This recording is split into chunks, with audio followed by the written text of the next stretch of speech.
hit the subscribe button. Let's talk about the Joneses. Do not keep up with them. Keep up instead with your goals. To achieve financial independence, you must be comfortable with yourself and not be concerned with others. You must be focused on your financial situation and your goals. Forget about keeping up with the Joneses. Let's look at how some display wealth. I was in high school when I began noticing a few trends with regard to wealth. Have you ever noticed that the wealthiest among us wear the most basic shoes, clothing, and drive an average car? In high school, the students with the regular but high quality shoe happen to be from the most financially secure families. Here I am using regular to mean not flashy, not the expensive shoes, right? Your typical run-of-the-mill shoe.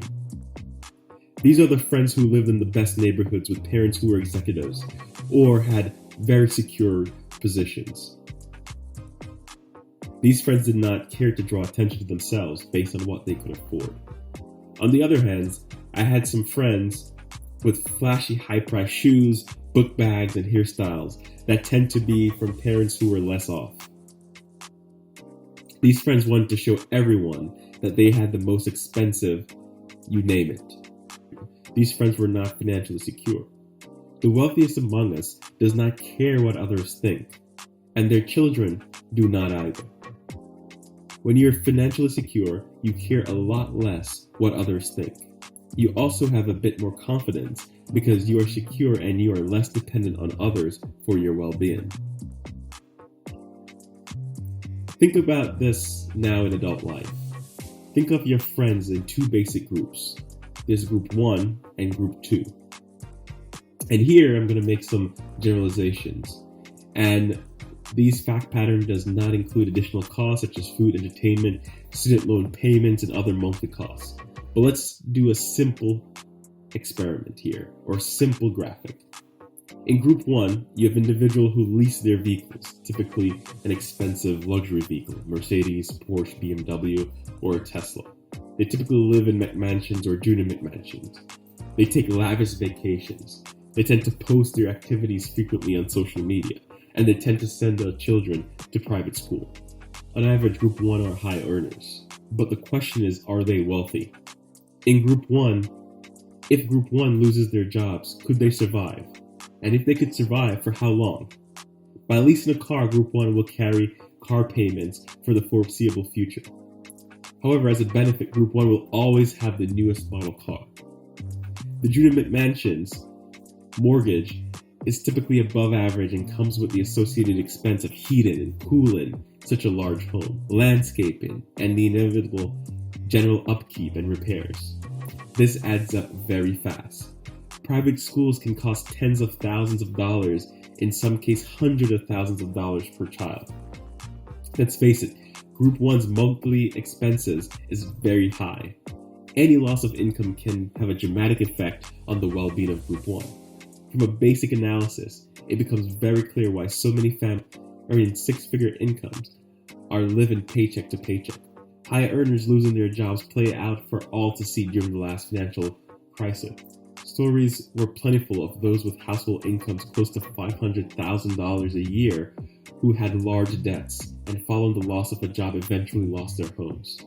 Consider the following. If you lost your job but had $100,000 in savings, a $600 per month car payment, a $5,000 a month mortgage, a $4,000 a month tuition for one child, how long could you keep up?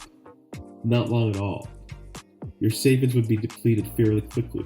The depletion of savings would be further accelerated by the payments associated with any outstanding credit card debt or student loans.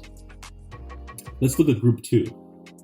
Group 2 tend to own their own vehicle, typically an average car, a Toyota, Honda, Nissan, or something alike.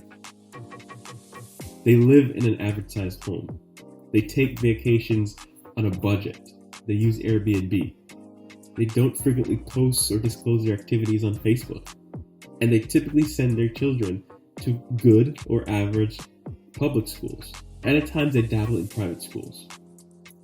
Group 2 includes high earners, but also those who earn average salaries. Unlike Group 1, because the monthly expenses are lower, interruptions in income may not be as dramatic. Group 2 tend to have more of a buffer. Group 2 are the millionaires next door and typically do not care what others think.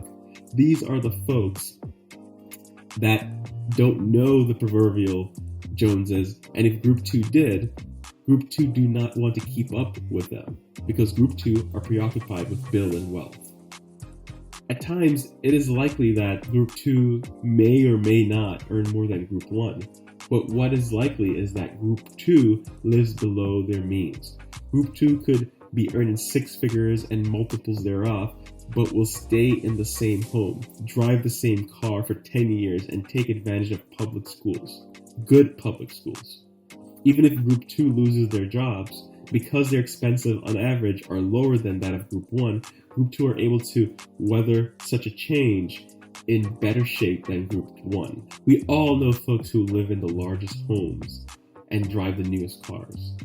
What we do not know is their financial situations. You do not know if they are in debt. Do you know if they have an inheritance? Do you know if they are behind on car payments or mortgage payments?